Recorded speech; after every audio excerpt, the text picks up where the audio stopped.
Gusto ko totoo nagsabi, Nandito ka lang yung papel. Ayaw ko yung nagsisinungaling, Kuya Michael.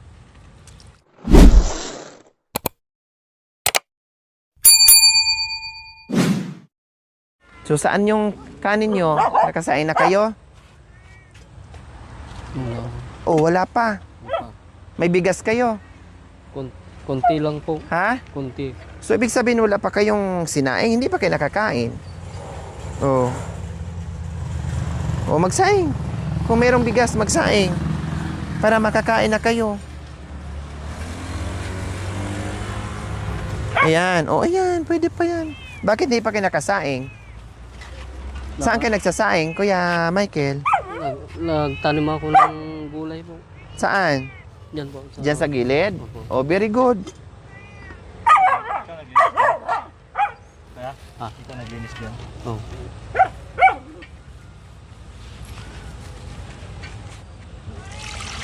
Kumain na ba kayo o hindi pa? Hindi pa po. Hindi pa. Hindi na nakapagsaing. Sabi mo kanina may sinaing ka na. Meron po pero kumain na yung mga bata. Kumain na sila? Opo, kami na lang hindi. Hindi pa kumain. Kainunan ko yung mga bata na kumain. Ha? Inunan ko pa yung mga bata na kumain bago kami. Merinda nila? Oo. Tapos magluto ka na rin ng ulam. Para makakain na yung mga bata.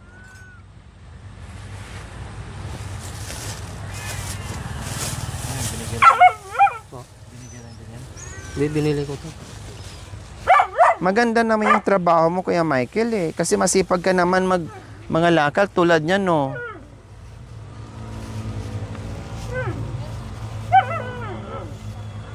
Walang pagsisinungaling, Kuya Michael. Nag-aaral ba yung mga bata?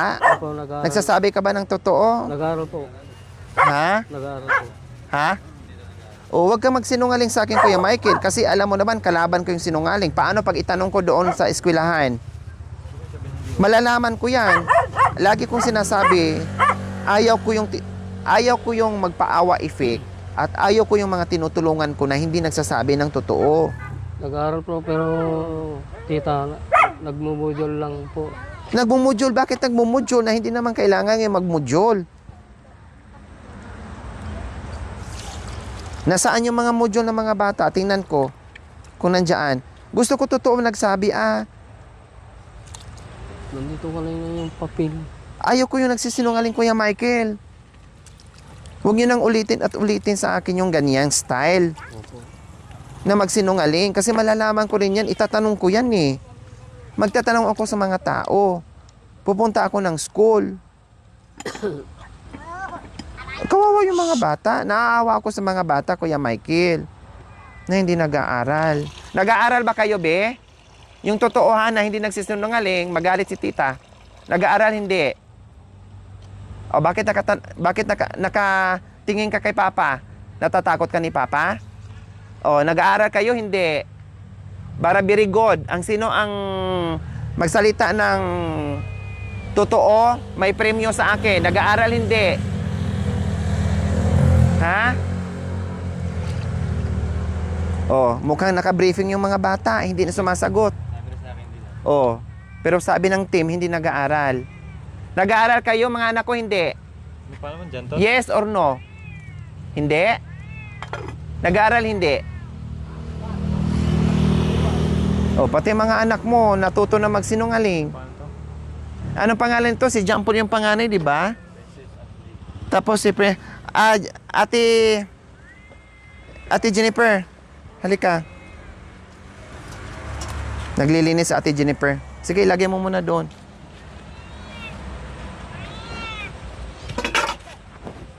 Naglilinis siya sa loob.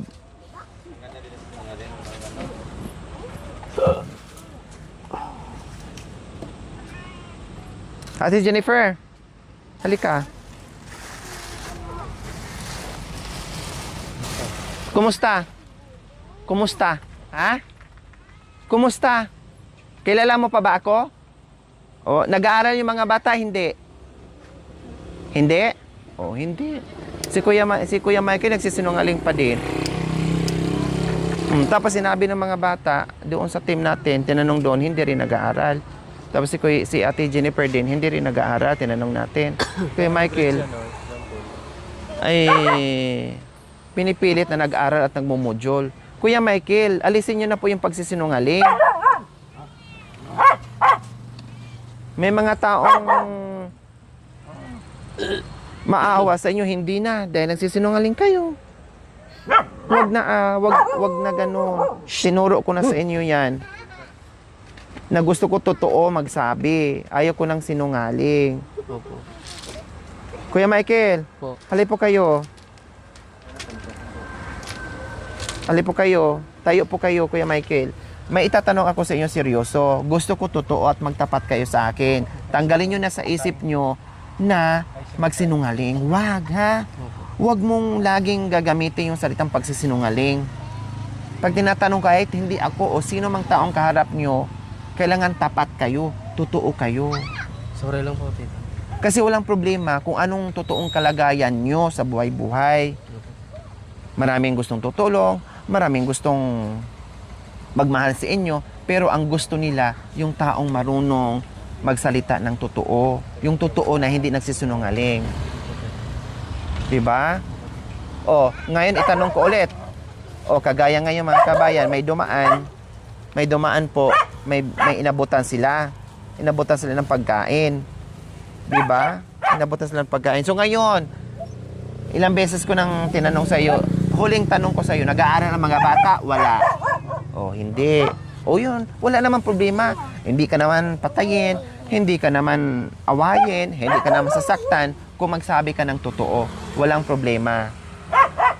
O, katulad kanina nakita ko, mayroong nakamotor na nagbigay ng, ano ba yon? Kikiam ata yung mga kabayan, hindi ko alam. No? Kilala nyo yon? Sino yon? Dani po. Taga saan? Taga Rosales po. Taga Rosales. So nabibigyan kayo. Okay yon, yung mga taong nabibigay. Pasalamatan natin. Pero, hindi ibig sabihin na mayroong nagbibigay sa atin na yun na lang magiging buhay natin na aasa tayo sa mga taong nabibigay. Aasa tayo doon sa mga taong naaawa sa atin. 'Di ba? Hindi ganun ang buhay, Kuya Michael. Walang patutungan ang buhay. Pati ang mga anak mo, wala din. Kawawa naman. Gusto mo ba ang mga bata, ganito din sila paglaki? Pagtanda nila? Kapag nagkaroon din sila ng pamilya, ganun din? Nakaawaan din sila ng tao dyan, nabuhay sila sa kaawaan ng tao, dahil sa awa ng tao, ganun din po ba yon, Kuya Michael? O di ba hindi?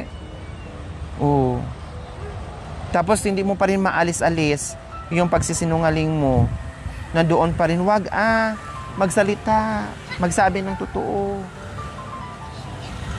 Kasi hindi ka pagpalain ng Panginoong Diyos kung puro kasinungalingan yung nangibabaw dyan sa utak mo. Lalo kang masusubsob. Yung totoo lang. Kung ano yung tanong ko sa'yo, kung ano yung dapat isagot mo, kung ano yung totoo, yun ang sasabihin mo. Ha? O. Yung mga anak mo, wala. Yung asawa mo, wala. Ikaw, nanindigan ka. Tapos, sinabi pa, mag-module. Wala nang module ngayon. Buti sana kung nag-aaral yan sa mga, anong tawag nito? Yung sa TESDA ba yan na tinatawag? Kung eskwelahan nga, wala nang pandemic ngayon na magmo-module pa sila. Kumusta naman ang buhay, Kuya Michael, sa ilang taon? Pero sa tingin ko, sabi mo, 3 weeks kayo dito. Pero hindi ko maniniwala na 3 weeks kayo dito. Sa dami na nakatambak dito, hindi ko maniniwala. Matagal na kayo dito? Tagal, hindi pa matagal po. Ha? Hindi pa masyadong matagal. So, ano nangyari sa bahay doon? Bininta nyo? Hindi po. Or iniwan nyo lang doon? Iniwan lang. O, kasi magtatanong din ako doon sa barangay, ha? Kung bininta nyo ba? Or iniwan nyo lang? At kung ano ba ang naging dahilan doon sa bahay nyo? Kasi sayang. Ang akala ng sponsors ay nandoon kayo nakatira. Nandito pala. Kawawa kayo dito. Plus ang mga bata, ang tinitingnan ko talaga dito, Kuya Michael, yung mga bata hindi nag-aaral. Yun talaga. Lahat mga doon sa may kapitbahay namin, palagi kaming inaaway. Pagka dumating kami ng gabi na bumibili kami ng ulam, siyempre, ako naman hindi ako nagsasalita. Gabi, hapon, umiinom sila. Pagka tinatawag ako doon sa kabila, hindi ako umiinom. Pero pinipilit akong umiinom. Yun lang ang ayaw ko po. Ang gusto nila, yung nanay nila, si Ima po. Tapos, ginaganong kami. Wala, ante, anong kasalanan namin sa inyo? Sabi ko, lahat yung mga apo niya, ginaganong kami. Tapos, itong naman ang asawa ko, ngungo, ganun. So nabuli kayo doon. Nabulo kami. O sa tingin mo, ano kayong dahilan kung bakit? Bakit ginawa nila? Tapos, Sa tingin mo, hindi kaya dahil sa mga basura at mga kalakal na dinadala nyo doon, hinahakot, na puro na kay basura at kalakal doon sa bahay nyo, hindi kaya? Sa tingin mo, nagrereklamo ba sila? Sinasabihan ka ba? Michael, ang baho na. Michael, ang dami mong basura. Michael, ano ba yung mga dala? Walang ganon. wala po. Hindi kayo sinasabihan. Wala pong sinabi. O nagkalat kayo ng kalakal doon o basura doon sa palibot ng bahay nyo. Walang ganon. Walang nagrereklamo sa inyong ganyan. Wala po.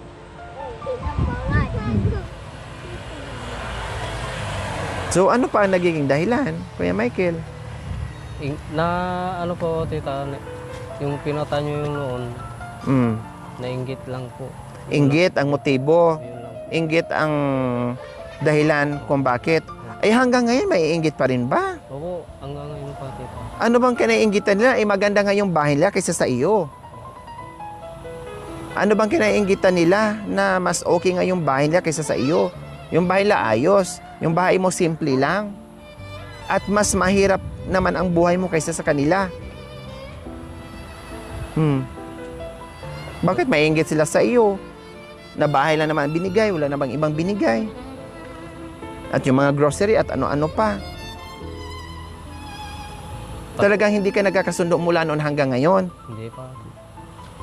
Ayaw kong away doon eh. Ang gusto na namin tahimik. Hindi sa kabila eh, puro balasubas naman, tita. Alam mo Kuya Michael, ako dito sa nakikita ko sa inyo, deserve nyo yung tulong, yung pagmamahal namin. Ang ayaw ko lang talaga sa'yo na hindi mo pa naalis hanggang ngayon. At hindi ko naman din akalain na nagkita tayo ngayon, nag-cross ang landas natin ulit. No? Minsan, nakikita namin kayo doon banda na may daladalang kalakal. Sabi ko, okay, nagsipag si Kuya Michael para sa pamilya at para sa nag-aaral niyang mga anak. So yan ang lagi ko kapag nakikita kita doon sa Rosales banda. No? Yan ang ko, natutuwa ako dahil kahit papaano ay nandiyan pa rin yung trabaho mo, nangangalakal ka pa din. So ibig sabihin, nagpupursige ka para sa mga anak mo na nag-aaral. Yan talaga ang nasa isip ko. Kailang nakita ko din, no, ang mga bata mo minsan doon ay nangihingi sa mga sasakyan o kung saan-saan. Yung dating ginawa nyo sa plaza nanghihingi, nakasanayan ng mga bata. Hindi maganda. Tapos, ang higit sa lahat na ayaw ko talaga hanggang ngayon ay yung hindi ka pa rin nagsasabi ng totoo. Nagsisinungaling ka pa rin. Alam mo kasi Kuya Michael, pag nagsisinungaling ka sa akin, maari magsabi ka sa akin ng totoo hindi o maari magsabi ka sa akin ng kasinungalingan. Ang akala mo kasi na hindi ako magtatanong. Ang akala mo kasi ay ito ang sabihin ko ni tita kasi hindi naman siya magtatanong. Siyempre kung ano sasabihin mo sa akin, itatanong ko kung kanino yan. Halimbawa, ngayon ang pinag-usapan natin, papunta ako doon sa inyo, totoo ba na ganito ang sinabi ni Michael? Ano bang diferensya dito ni Michael? Totoo ba ganito? Oh, tapos ang sinabi mo sa akin, ganito. Pagdating doon, siyempre, sabi ng mga kapitbahay mo o sabi ng kapitan, ganito pala. Oh. Kaya lagi ko sinasabi sa iyo, ako or sino mang tao na magtanong sa iyo, sabihin mo yung totoo. Huwag yung paawa, effect para bibigyan ka. Hindi ganun ha, Kuya Michael? Yung totoo. Hindi lalong maawa sa inyo yung Panginoon dahil ganito na nga ang pamumuhay nyo, nakikita pa ng Panginoon, sinungaling pa kayo, hindi kayo nagsasabi ng totoo, o lalo kayong parusahan Mas masarap sa puso na nagsasabi ng totoo, Kuya Michael. Maraming maawa. Tulad dati. Hindi, naawa ako sa sitwasyon nyo. Pinilit ko na mapagawaan kayo ng simpleng tirahan na mayroon kayong matulugan na hindi kung saan-saan dati na kung saan-saan kayo natulog. Sa plaza, sa madilim, sa malamok, sa ulan, nandyan kayo. Tapos ang sakla pa kasi ang akala ko nagtuloy-tuloy yung sabi na nag-aral. Yung pala, hindi. Tsaka yung mga bata, Kuya Michael, yung mga bata, huwag mong hayaan na manghingi. Kasi makasanayan nila. Paano yung buhay na pagdating ng panahon? Pagtanda nila, pupunta din sila kung saan-saan, manghingi. Hindi magandang gawain. Ano yun? Gawaing tamad. Kaya mo namang buhayan yung alam mo kaya nakikita ko sa iyo, masipag ka, matyaga ka, magaling ka mamulot ng mga kalakal. Nandoon na lahat Pagdating sa hanap buhay, wala akong masasabi sa iyo. Kaya mong pakainin ng mga anak mo. Kaya mo rin paaralin ng mga anak mo. Dahil maraming mga magulang, Kuya Michael, na maraming anak na ang trabaho, hindi ko naman minamaliit, nangangalakal, labandera, kasambahay, tricycle driver, pedicab driver. Pero nakapag-aral, nakapagtapos ang mga anak nila, ikaw ganun din po yun. Ang dami. Nakikita kita. Punong-puno yung mga salamat. Nagsipag si Michael para sa mga anak niya. Hindi yung manghingi sila, hayaan mo lang matutuwa kasi mayroong nagbibigay. O habang buhay, kaawaan kayo ng mga tao. Alisin nyo na sa utak nyo, Kuya Michael, na ganyan, Hindi masama yung manghingi. Kailangan masama doon, habang buhay, gagawin yung manghingi na manghingi. Paano pa nagkaroon ng pamilya yung mga anak mo? Kayo ang magulang, kayo ang mag-guide sa mga anak nyo. Ngayon pa lang, tinuturoan yung magiging tamad yung mga anak mo.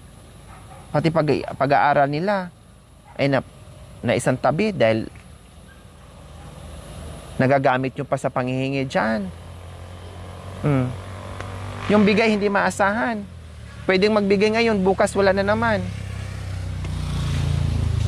Mas mainam na magsipag, plus paaralin yung mga bata. Kawawa, lalaki ng mga anak mo. Kawawa sila. Di ba, Kuya Michael? Tama po ba ang mga sinasabi ko, Kuya? Ito, advice lang para sa iyo at para sa mga anak mo. Kasi naawa ako sa mga bata. Ang akala ko talaga, bago tayo nagkahiwalay, nagkaintindihan tayo, maayos na kayo, okay na kayo, at nakapag-aral na yung mga bata. Yan talaga ang nasa utak ko. Wala na akong ibang inisip. Kasi bago ko iwanan yung mga taong na tinutulungan ko, lalo na pag napabahayan, ang iniisip ko na ay magiging maayos na yung buhay nila. Nasa pagbalik ko na matutuwa ako na mayroon na silang mga anak na nag-aaral, mayroon na mga anak na nakapagtapos at naalagaan nila kung ano-ano pa. Sa lahat na ng tinulungan ko na napabahayan, kayo lang na sumakit ang dibdib ko at hindi ko alam kung paano, kung bakit nandito na naman kayo sa ganitong pamumuhay. Kayo lang.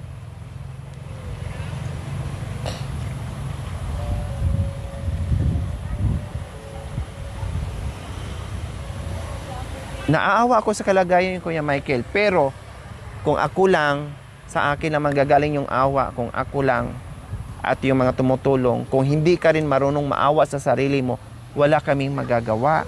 Kung puro lang kami awa, tulong, kung ikaw naman din mismo sa sarili mo na hindi rin marunong tumulong at maawa sa sarili mo at maawa sa mga anak mo at tumulong sa mga anak mo, anong magagawa sa tulong namin at pagmamahal namin? Baliwala yun. Kailangan, tulungan namin kayo, tulungan nyo rin yung sarili nyo at mga anak nyo. Dalawa tayo sabay magtulungan. Hindi yung sige lang buhos ang tulong. yung sarili nyo, hindi nyo tinutulungan kung paano kayo aangat nga eh.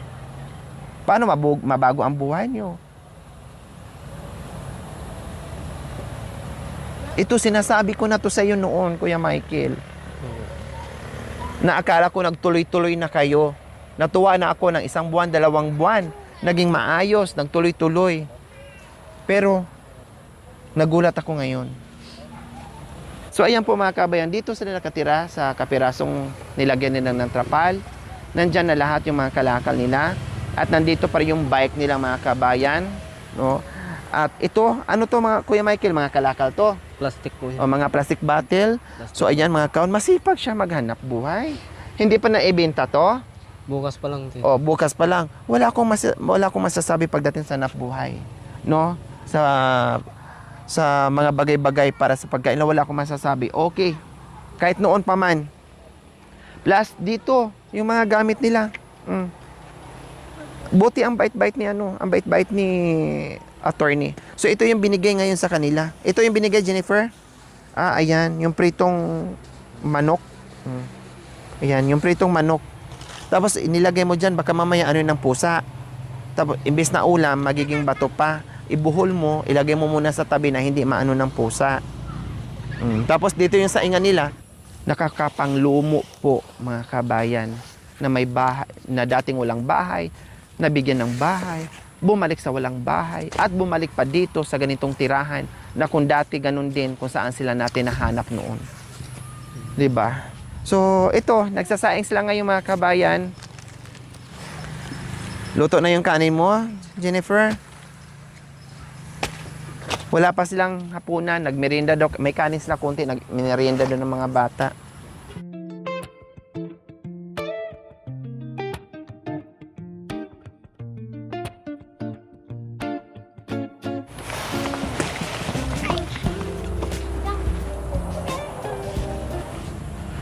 So, ayan po mga kabayan si Kuya Michael, sinasagregate niya yung mga kalakal. Siyempre, iniiba-iba ng mga kabayan, kaya sinisegregate niya. Anong ikakarga niyo po dyan, Kuya Michael? Yung Bukas, yung mga karton na yan, mga kahon na yan, ibibenta nyo. Opo, O, ang dami niyan, oh. Ang dami niyan. Mga ilang kilo kaya yan? mga 4 po. 4 na kilo? Opo. Hindi. Baka mga 20 kilos yan o more than. Opo. Ang dami niyan, no? 2 piso Kabisado mo ba? 2 piso ang isang... Ha? 2 piso? Opo. Na dating ang panahon, mayroong 8 pesos ang kilo ng kahon? po. Diyan po sa junction po, 2 piso. Kayo ba ay alam nyo yung mga kilo-kilo ng mga kalakal nyo? Baka hindi nyo alam. Hindi ko alam po. Oh, nagbibinta kayo ng kalakal, tapos hindi nyo alam paano pag niluloko kayo sa presyo. Wag, bi. Dos daw? Ano yung plastic bottle? Kasi dos ang kilo. Hindi 20 mga sobra yan, 20 kilos. Kung hindi ako nagkakamali, baka 8 or 10 ang per kilo ng karton. Kasi nga dati nga 6 or 5 eh. 3 piso at 2 piso, tita. Ha? 3 piso po. Pagka, diyan ako nagbibili. 3 piso. Opo. Eh, yung mga bakal-bakal, Ay, yun lang po. Hindi ko alam. yan lang ang ano nyo. Opo. Tapos yung itong mga maraming plastic bottle. Opo.